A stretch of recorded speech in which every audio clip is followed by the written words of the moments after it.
What is going on, guys? Welcome to Test This Tech. And as you can see, this is a much bigger screen than the Odin 2 that I used to have. This is because I purchased the Odin 2 Portal, and I gotta say, it's really hard to see a gaming device, Android gaming device in particular, that's better than this. Um, it is a lot of fun, and there's a lot of really great things with this. I mean, the main thing that strikes out, and it was funny because I had the Odin 2, as you guys know, because you've seen videos on my channel, um, and ended up returning it, trying some other stuff, and I kept deciding whether or not if I just wanted to get the Odin 2 Max because of the 16 gigabytes of RAM, 512 gigabytes of storage, and I was like, you know what? People say that this screen is amazing. Let me just give it a shot. Let me give it a shot. And I'm really glad I did. This is kind of like a first class ticket in gaming. One, the OLED screen is phenomenal. It's hard to go back from OLED. You know, I get it. I get it. For those who say like, if it's not OLED, I'm not messing with it. I understand. Because this OLED screen, they really do it right on here. The other thing is the 120 hertz refresh rate. 120 hertz really changes things, even if it's at 30 frames per second. Like, for example, I bought this Crash Bandicoot um, for it's about time. I got it on Steam via Steam sales, $20 instead of 40. And playing this, even at 30 frames per second, but at 120 hertz refresh rate, it plays great. It plays really, really nice. So um, definitely a huge upgrade when it comes to the 120 hertz refresh rate. I don't think I'll ever be taking it off, just because it just looks so good, especially with the OLED.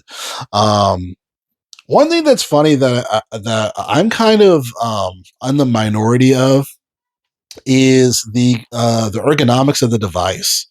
So a lot of people feel that this isn't very ergonomic. I know Retro Game Core, he had a problem with it, and he got the grip case for it. Joy Retro Handheld also had the grip case for it. I'm kind of I'm in the minority because I feel like it's ergonomic just fine. I think it's very ergonomic. And I think it's just because of how they have the analog sticks, the D pad, just where they are, and just holding it. I think it's fairly ergonomic. I mean, I don't know. I think it's fine. So I don't know. I don't find it to be as uncomfortable as everybody else. It is a little flatter, but as far as for how they have the humps where they are in the design of the device, it's fine to me. So I don't see that I have to buy a grip case for in order to hold it and feel comfortable. So, but that's just me. Um, it's nice having the 8 Gen 2. It does remind me as far as just how compatible this chipset is, especially when it comes to driver support. And I know there's other devices. I do want to eventually try some INEO stuff when it comes to like the G3X Gen 2, because that is a more powerful device in particular. But the 8 Gen 2, there's so much driver support in particular with the device. There are certain games um, that play just as good, or it may run those games also, just because of the driver compatibility. I think the driver support is a little better on the G3X Gen 2 than it was prior, but with the 8 Gen 2, as mentioned, you can get a lot done with this. I just think it's great that the fact that I bought a game on Steam that's relatively new and able to play it on here is kind of nuts. It's kind of nuts. So this particular model is the Pro model, I believe. So it's the 12 gigabytes of RAM, 512 gigabytes of storage. I probably should have just saved the extra money for the terabyte, because these PC games, they do take up a lot of space. Because I wanted to get this model in particular because of PC, um, because of the PC emulation. But it's a decent amount of storage. I have the 5.5, the RG477M. And while I do really like that device, the 256 gigabytes of storage, it's not the it takes up a lot of storage space very, very quickly.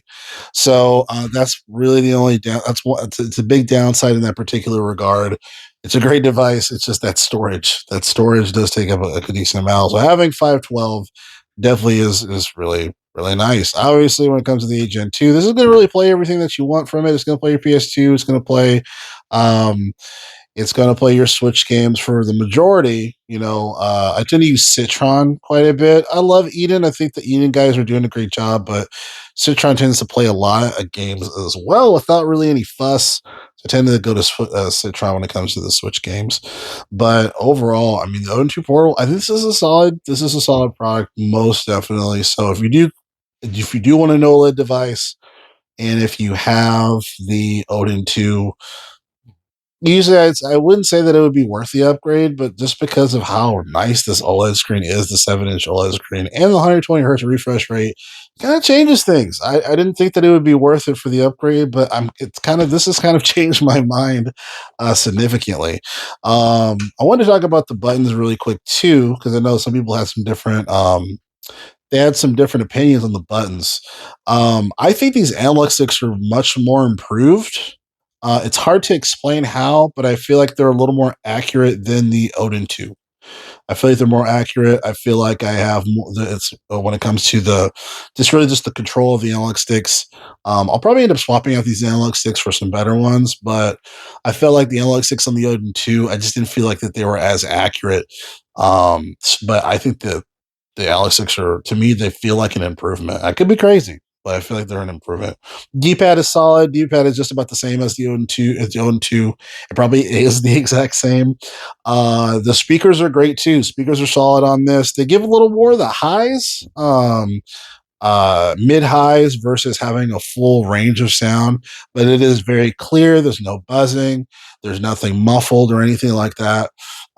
Very solid. These buttons here, I know a lot of people, they don't like that the buttons are very clicky.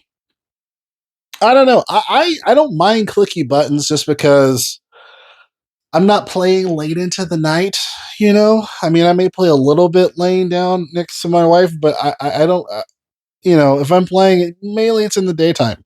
So having clicky buttons isn't really a big deal. I don't hear the buttons the sound, overreaching the sound from these speakers. So again, that's not really an issue. I think the buttons feel good too. So I don't mind the buttons being a little louder than the Odin 2, but they are louder. So if you're someone who's like, damn, this is really loud, what the hell? So it's not loud to the point where you feel like something is wrong with these buttons. They're just a little louder. So I don't know. But yeah, that's about it. That's about it. I really like this Odin 2. I'll probably be doing some more videos on this soon. But this is a solid device. It's definitely an upgrade from the Odin 2, I must say. And if you want OLED, I mean, this is really the best way to go, I feel like, so far, until otherwise. But anyway, I'll leave it there. Test this tech. I'll catch you guys next video. Thanks a lot.